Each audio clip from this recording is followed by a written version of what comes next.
যখন তুমি যেতে চাইছো রে মা, বলো বলো তোমার সঙ্গে কে যাবে রে মা, বলো কে যাবে? সেই সময় হযরতে আমিনা রাদিয়াল্লাহু তাআলা আনহা বলতেছেন, আব্বা জান, আপনার ছেলে আব্দুল্লাহর দাসী উম্মে আইমান রয়েছে, উম্মে আইমানকে সফর সঙ্গী করে, উম্মে আইমানকে সঙ্গে করে আমি আমার সন্তানকে সঙ্গে করে মদিনাতে চলে যাব। বন্ধুগণের আমার, হযরতে আব্দুল মুত্তালিব আমিনাকে বলতেছেন, ও মা শোনো রে মা শোনো, তোমরা আমাকে গিয়ে ভুলে যেও না, আমি বয়স্ক আব্দুল মুত্তালিবকে গিয়ে ভুলে যেও না, তুমি তোমার বাবার দেশে গিয়ে আমাকে বলে ভুলে যেও না। আমি তোমাদেরকে ভুলে থাকতে পারবো না, আমি তোমাদেরকে ছেড়ে থাকতে পারবো না, আমি আমার পিতা মুহাম্মদকে ছেড়ে থাকতে পারবো না। উম্মে আইমানকে বলছেন, উম্মে আইমান তুমি তৈরি হয়ে যাও, আমিনাকে সঙ্গে করে মদিনা থেকে ঘুরিয়ে নিয়ে এসো। ও মনে রাখো, বেশি দেরি করবে না, বেশি দেরি করবে না। ভাইজান বন্ধুগণের আমার, হযরতে রাসূল পাক সাল্লাল্লাহু তাআলা আলাইহি ওয়াসাল্লামকে আব্দুল মুত্তালিব কোলে নিয়েছেন, যেন চমকাচ্ছেন, ভোকে লাগাচ্ছেন, বলে ভাই রে, মায়ের সঙ্গে মদিনায় যাচ্ছ, তাড়াতাড়ি করে ফিরে আসিও রে ভাই। আব্দুল মুত্তালিব যে মনে একটা কথা আবারও জেগে গেল, আমার কাছে আমার ছোট্ট সন্তান আব্দুল্লাহ বিদায় নিয়ে গিয়েছিল, আর কোনোদিন ফিরে আসেনি। আব্দুল্লাহর কথা যেন জেগে গিয়েছে, বলে আমিনা, ও আমিনা তুমি যেতে চাইছো রে মা, যাও। আমার মনে যেন কি কাজ করতেছে, আব্দুল্লাহর কথা মনে পড়ে গিয়েছে, আব্দুল্লাহ বিদায় হয়েছে, গিয়ে নিয়ে গিয়েছে, আর ফিরে আসেনি। মা, তোমাকে দেখে আব্দুল্লাহর দুঃখ আমি ভুলে যেতাম রে মা।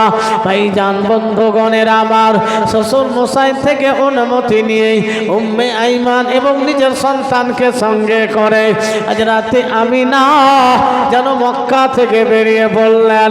ও বিরাদার, হযরতে আমিনা রাদিয়াল্লাহু তাআলা আনহা যেন বারবার আল্লাহর ঘর কাবাকে তাকাচ্ছেন, কাবারে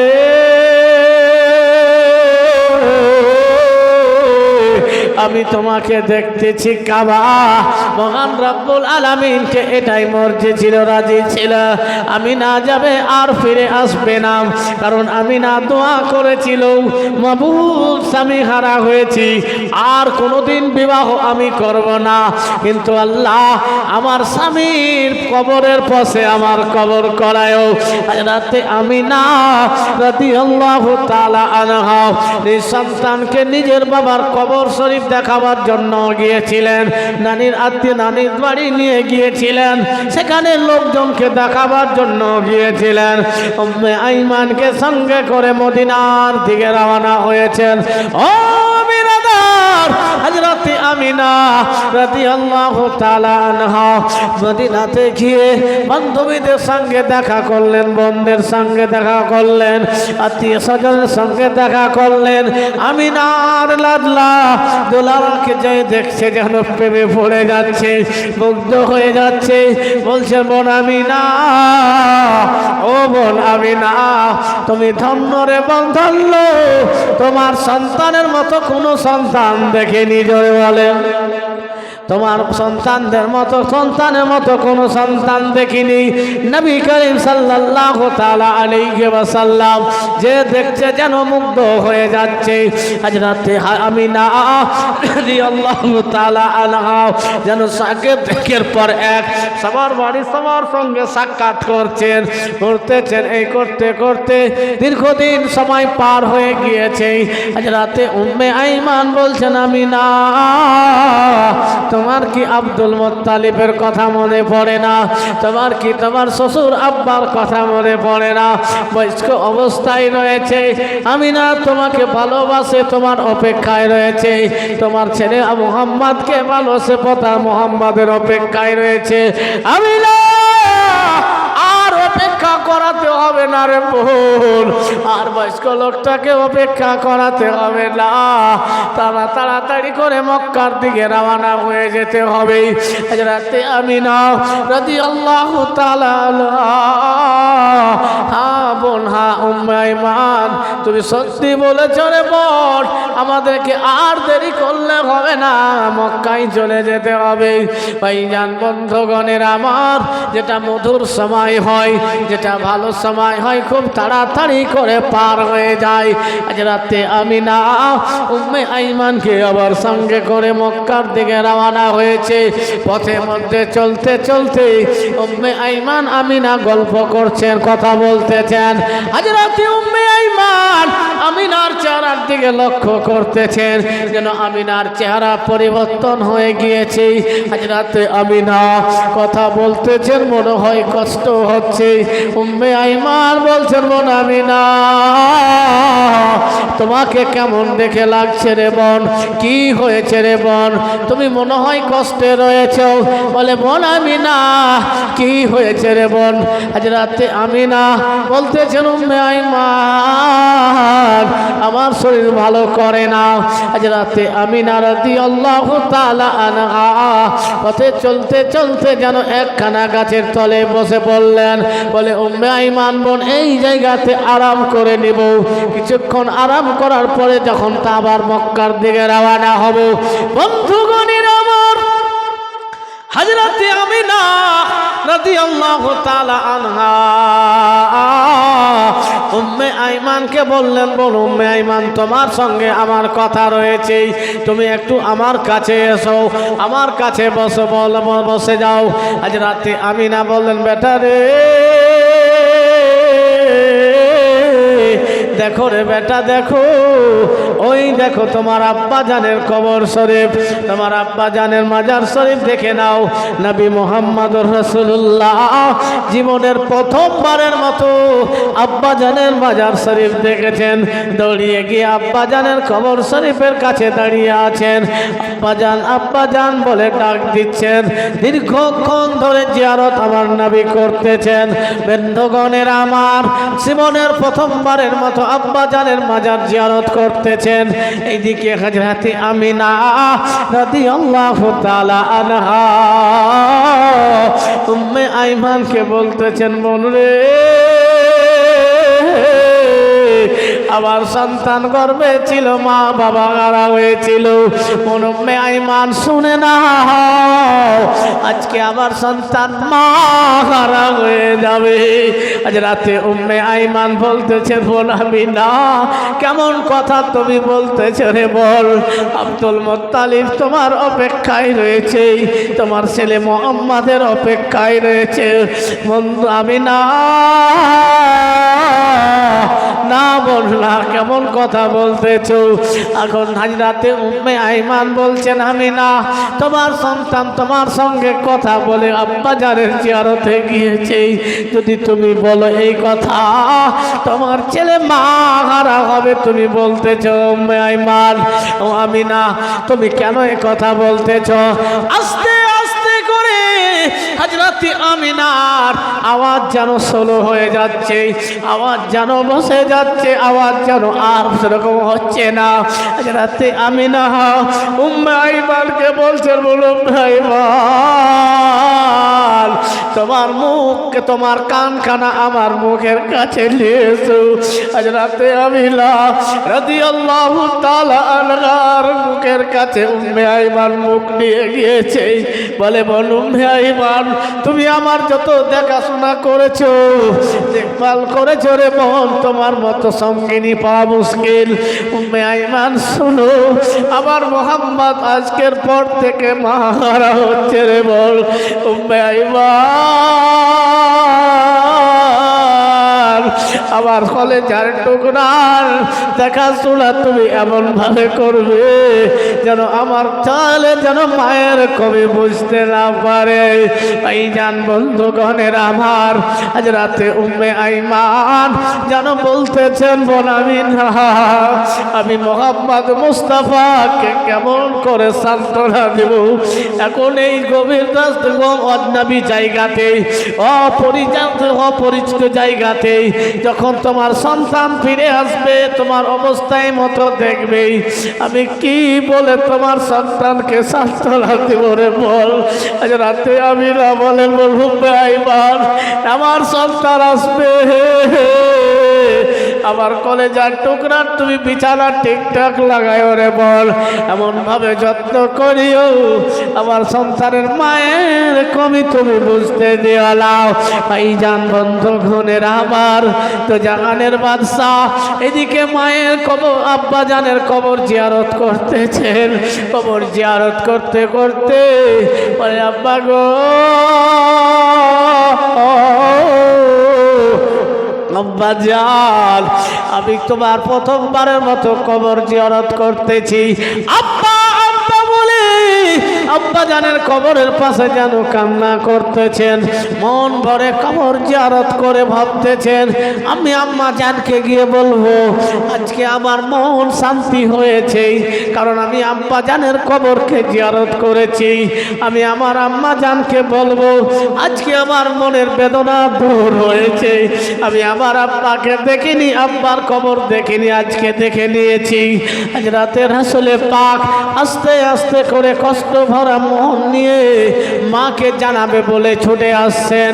যখন আসছে জানাজাতে আমিনা রাদিয়াল্লাহু তাআলা আনহা উম্মে আইমানকে সমস্ত দায়িত্ব দিয়ে যেন দুনিয়া ছেড়ে বিদায় নিয়েছেন।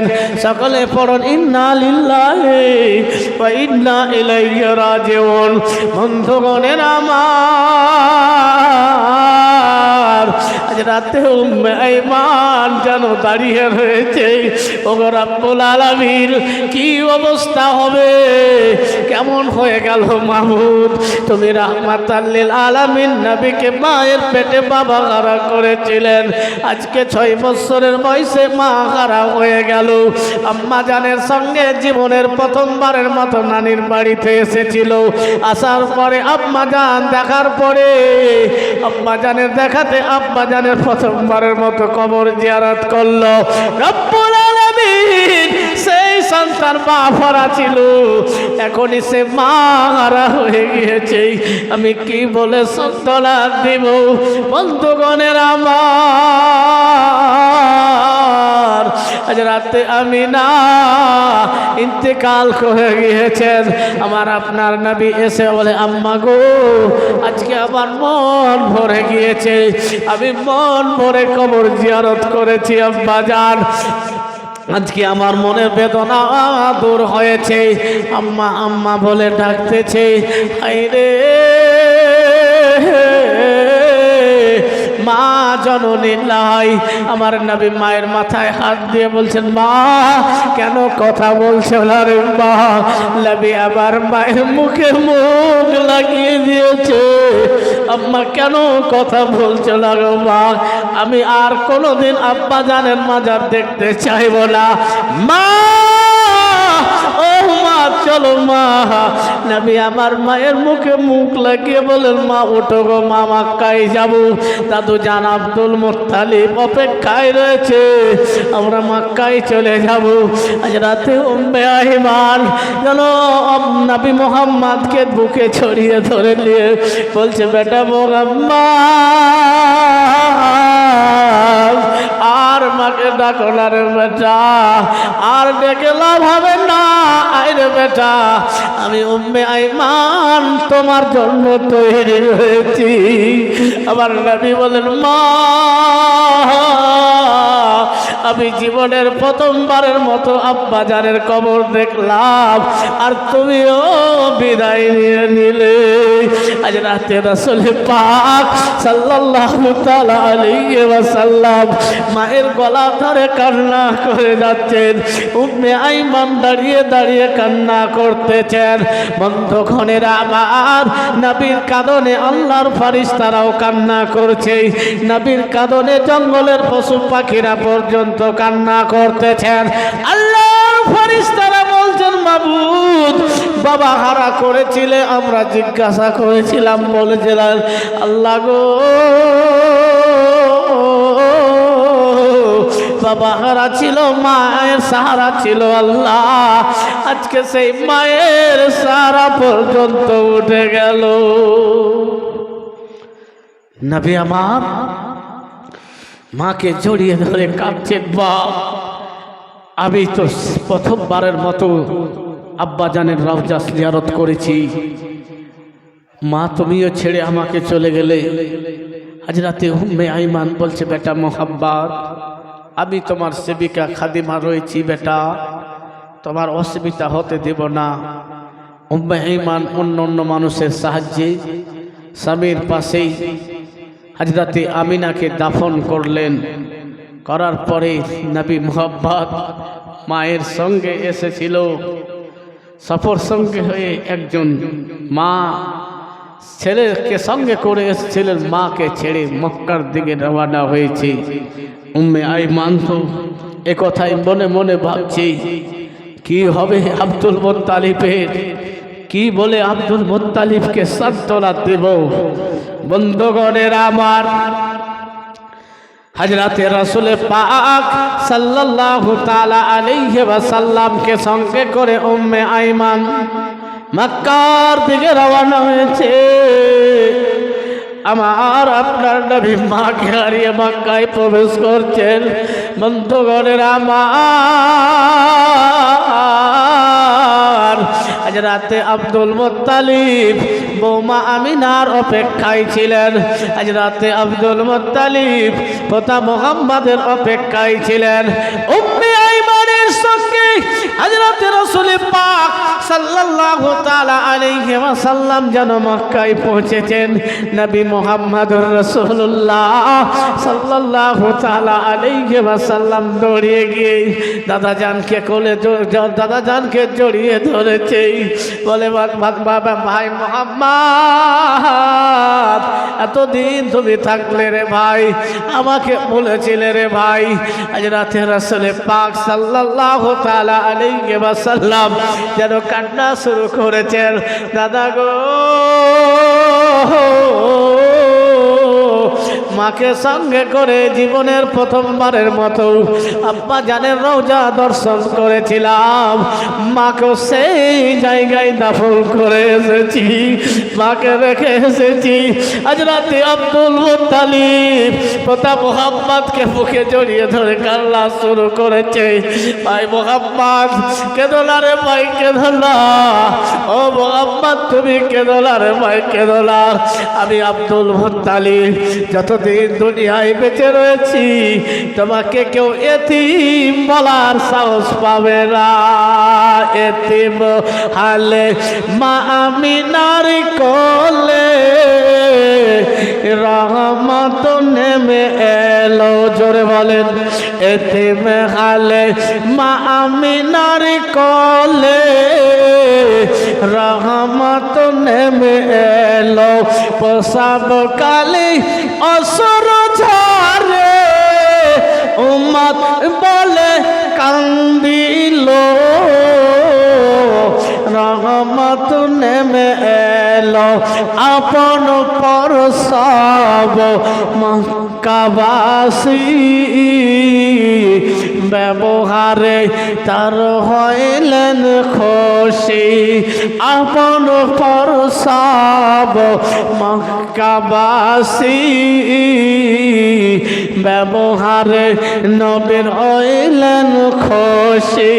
মুখে দেখেন মৃদু হাসি, মুখে দেখেন মুচকি হাসি, সবার প্রাণ জুড়ালো রহমত নেমে এলো এতিমে হালে মা আমিনার কোলে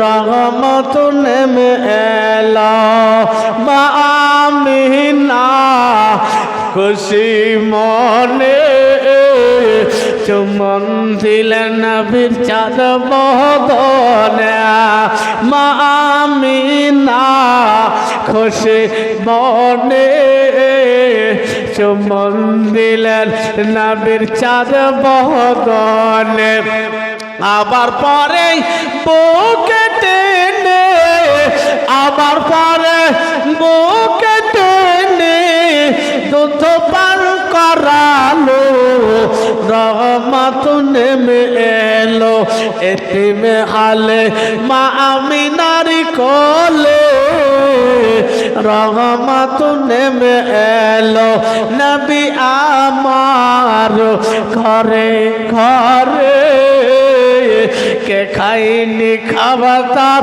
সন্ধান করে জোরে বলেন সুবহানাল্লাহ নবী আমার ঘরে ঘরে কে খাইনি খাবার তার সন্ধান করে নিজ পেটে পাথর বেঁধে নিজ পেটে পাথর বেঁধে সারা রাত কাটালো রহমত নেমে এলো এতিম হালে মা আমিনার কোলে রহমত নেমে এলো মা খাদিজা বিবির ধন দৌলত গরিব দুঃখীদের দিল বিলায়ে মা খাদিজা বিবির ধন দৌলত গরিব দুঃখীদের দিল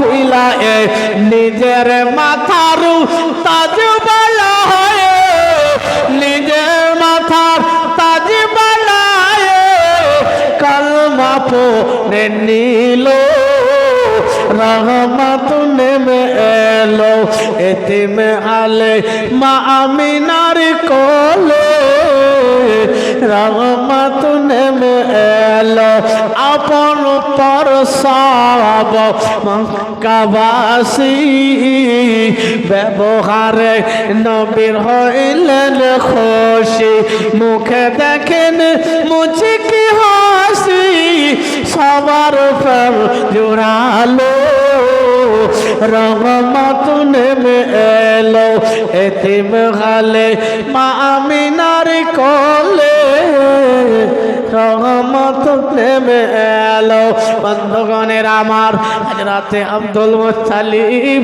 কথা মুহাম্মদকে বুকে জড়িয়ে ধরে রয়েছে বলে ভাই ব্যাপারটা কি যে আমার কাছ থেকে বিদায় নিয়ে যায় আর কেন ফিরে আসে না হযরতে রাসূল পাক সাল্লাল্লাহু তাআলা আলাইহি ওয়াসাল্লাম দাদু জানের বুকে লেগে চোখে ডুকরে কান্না করেছিলেন আইরে মহান রব্বুল আলামিনের ফেরেশতারা বলেছিলেন মাবুদ যেই নবীর জন্য সব কিছু তুমি তৈরি করেছো আল্লাহ সেই নবীকে মা হারা এতিম করে দিলে আল্লাহ মায়ের সাহারা পর্যন্ত থাকলো না আল্লাহ বললেন ফেরেশতারা একই উত্তর আমার থাকবে আমি তার মা হারা করলাম কারণ রয়েছে আমি আল্লাহ যা জানি তোমরা কেউ জানো না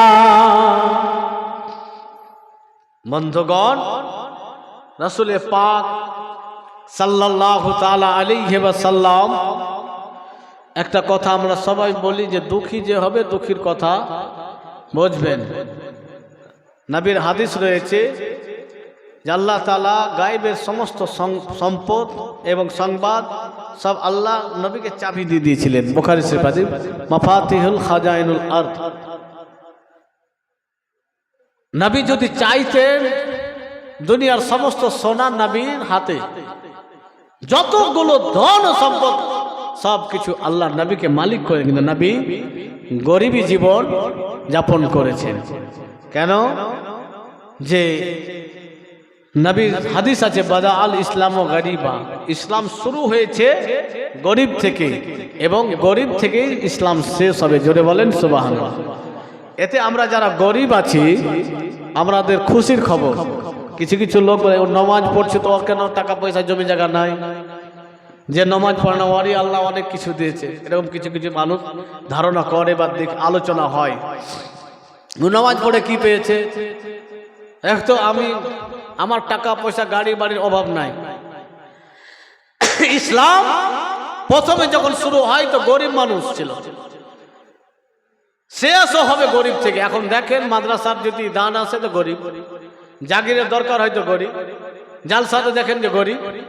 এটা আমাদেরকে দুঃখের বিষয় না, এটা আমাদের খুশির বিষয়। জোরে বলেন। নবী যদি এটা না বলতেন যে ইসলাম গরিব থেকে শুরু হয়েছে ধনী থেকে শেষ হবে, নবী এটা বলেনি। বলেছেন কি? গরিব থেকে শুরু হয়েছে, গরিব থেকেই শেষ হবে। তাহলে ইসলাম শুরুতে গরিবের কাছে ছিল, লাস্টে গরিবের কাছে থাকবে। এখন ডাক্তার, মাস্টার, নায়ক, খলনায়ক সব উঠে উঠে স্টেজের বক্তব্য রাখছে। বুঝলেন যে ইসলাম ওদের কাছে নাই। আর এই হাদিসটা যদি কেউ যায় বা দুর্বল প্রমাণ করতে পারে তো গরিব একজন মৌলানা আমি 50,000 টাকা ওকে দেব। হ্যাঁ, 50,000 টাকা ওকে দেবো আমি, যে তুমি এই সবাই প্রমাণ করে দাও আর মৌলানা যাবে 50,000 টাকা নিয়ে চলে যাবে। ইসলাম শুরুতে গরিবতে ছিল, শেষও গরিবের কাছে থাকবে। আজকে যারা আমরা অর্থশালী হয়েছি, মৌলানাকে ডোন্ট কেয়ার, মুফতিকে কোনো সম্মান নেই, মানে আমি সবার ওপর। ডাক্তার হয়েছি আমি সবার ওপর, আমি মৌলানা হয়েছি, আরে মৌলানা বলে যেটা সবার কথা বলছি, অহংকারে ভরে গিয়েছি। কিন্তু না, ধন সম্পদ ছিল ওসমানে গানির, কিন্তু তারা নবীকে ভালোবেসেছে। হযরতে আবু বকর সিদ্দিক, নবী আমার যখনই কিছু সাহায্য চেয়েছে 1 নম্বর হয়েছে হযরত আবু বকর সিদ্দিক। জোরে বলেন। আবু বকর সিদ্দিকের দান। হযরত উমর ফারুক ভাবলেন যে আজকে আমি 1 নম্বর হবই হব, বুঝেছেন? হযরত আবু বকর 1 নম্বর, আজকে আমি 1 নম্বর হব। তো বাড়ির যা ছিল সব অর্ধেক অর্ধেক করে নিয়ে নবীর নিকট এসে হাজির। ইয়া রাসূলুল্লাহ আপনি রাখেন। উমর বাড়িতে বললেন নবী সব কিছুর আমি অর্ধেক অর্ধেক নিয়েছি। হযরত আবু বকর সিদ্দিক আসলেন, আসার পরে বলে ইয়া রাসূলুল্লাহ আপনি নেন, দরকার আছে আপনি নেন। বলে আবু বকর তোমার বাড়িতে? বলে আমার বাড়িতে আল্লাহ এবং আল্লাহর রাসূল ছাড়া কিছু নাই। জোরে বলেন, জোরে বলেন সুবহানাল্লাহ। হযরতে উমর ফারুক আগে থেকে কম্পিটিশনে রেখেছিলেন যে না আমি আজকে ফার্স্ট হব। বলে ইয়া রাসূলুল্লাহ আমার বাড়িতে শুধু আল্লাহ এবং আল্লাহর রাসূল ছাড়া আর কিছু নাই। তাই কোন কবি বলছেন শুনেন, রাসূল তোমায় ভালোবাসি অন্তরে শুধু মুখে না, জান্নাতের আশায় নয় গো রাসূল, জাহান্নাম কেউ ডরে না। জোরে বলেন ইয়া রাসূলুল্লাহ, আরো জোরে বলেন ইয়া রাসূলুল্লাহ, হাত উঠিয়ে বলেন ইয়া রাসূলুল্লাহ। জান্নাতের আশায় নাই গো রাসূল, জাহান্নাম কেউ ডরে না। রাসূল তোমায় ভালোবাসি অন্তরে শুধু মুখে না, জান্নাতের আশায় নাই গো রাসূল, জাহান্নাম কেউ ডরে না। তোমাকে পাওয়ার আশায় এমন ছুটে যায় মদিনায়, তোমাকে পাওয়ার আশায় মন ছুটে যায়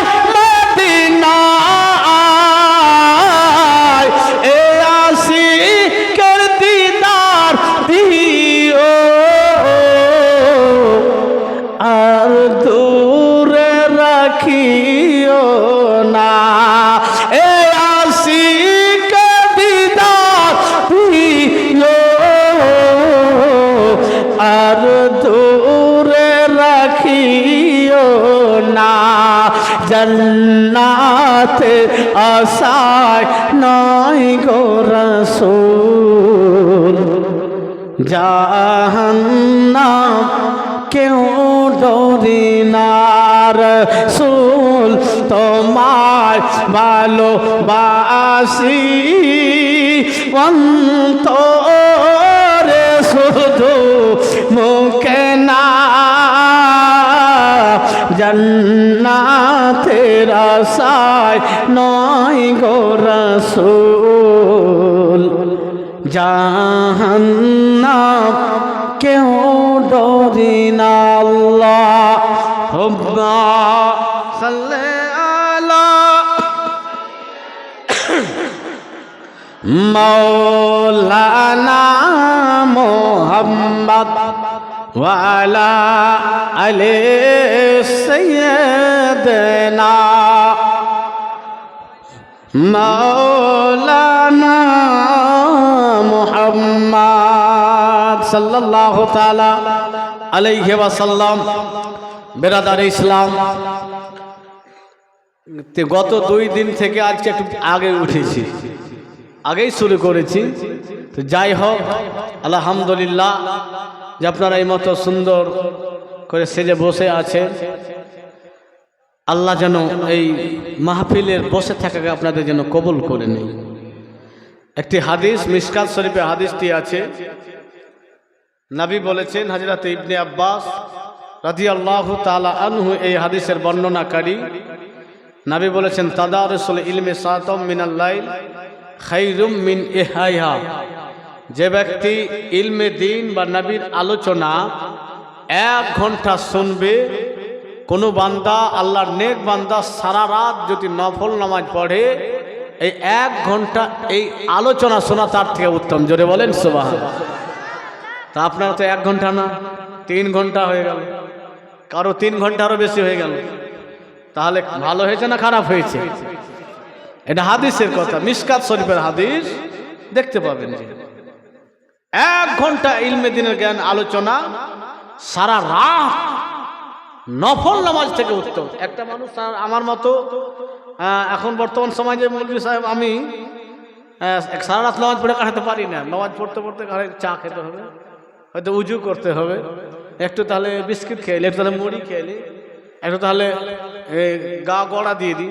একটা রাত জাগতে যেয়ে আমাদের অবস্থা এরকমই হয়েছে। মা বোনরা তা বলছে একা একাই ভালো লাগে না। হযরত ফাতেমা রাদিয়াল্লাহু তাআলা আনহা এত ইবাদত করতেন, নিজের বাড়ির কাজ সব নিজেই করতেন, সব কাজ নিজে করতেন, স্বামী সন্তানের পোশাক বাড়ির সব কাজ করতেন। তারপর ইবাদত কোনদিন ছুটিনি। জোরে বলেন সুবহানাল্লাহ। রোজা কোনদিন ছুটিনি। এমন একদিন এমন হয়নি যে হযরতে ফাতেমা কোরআন পড়েনি। হযরতে ফাতেমা নিজে খায়নি, অপরকে খাইয়েছেন বাবার মতো হুবহু। জোরে বলেন বাবার মতো। নবী নিজে না খেয়ে অপরকে খাওয়িয়েছেন। হযরতে ফাতেমার বাড়ি থেকে কোনো সাওয়ালি কোনোদিন ফিরে যায়নি। সেই ফাতেমা সারা রাত ইবাদত করতেন। শেষ পর্যন্ত যখন মন ভরতো না, বলতো আল্লাহ রাতকে এত ছোট করেছো যে আমার মন পর্যন্ত ভরে না। জোরে বলেন। আর আমরা লাইলাতুল কাদারে যদি 27 জাগি, লাইলাতুল কাদারের রাতের মধ্যে 21 পড়ে, 23 পড়ে, 25 পড়ে, 27 পড়ে, 29 পড়ে। তা আমরা কি করি? একটা জাগি, তাও সিন্নি আর জিলাপি আর ফাতিহা। হ্যাঁ, আর মা মনে হচ্ছে একাই ভালো লাগে না। আরে একাই ভালো লাগে না তো কবরে কি কেউ বান্ধবী যাবে? হ্যাঁ, কবরে বান্ধবী যাবে? যাবে না। তাই নীরবতা যে থাকতে পারবে তার দ্বারা অনেক কিছু কাজ সম্ভব হবে। কোরআন রাত্রেও পড়েন, যে রাত্রে ঘুমাতে যাবেন তার আগে পড়েন, দিন শুরু করবেন কোরআন দিয়ে শুরু করেন। জোরে বলেন সুবহানাল্লাহ। হযরতে ফাতেমা অনাহারে থেকেছে, দান করেছে। আমার মায়েরা 1000 টাকার পাচ্ছে, আজকে দিলেন না মামুন, আজকে আপনারা দেননি। আল্লাহ যদি বাঁচিয়ে রাখে আর মশা আবহাওয়া যদি ঠিক থাকে, না হলে তিরপাল টেনে দেবে ভাইরা, জীবনী করতে হবে। আল্লাহ হতে দিও মাহবুব। হ্যাঁ মা বোন, মুরগা মুরগি ডিম ডাম যা আছে, আমি গতবারই ঝাড়খণ্ডে জীবনী করেছিলাম।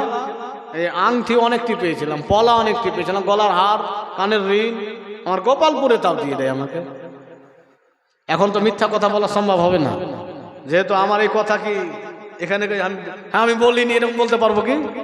আপনি বলে মোবাইলে শুনেলেন, রেকর্ডিং আছে, মিথ্যা বলা যাবে না। তাই আমি আমার মায়েদেরকে আবেদন করব, একটাও মা কালকে লাস্ট কেউ বাকি থাকিয়েন না।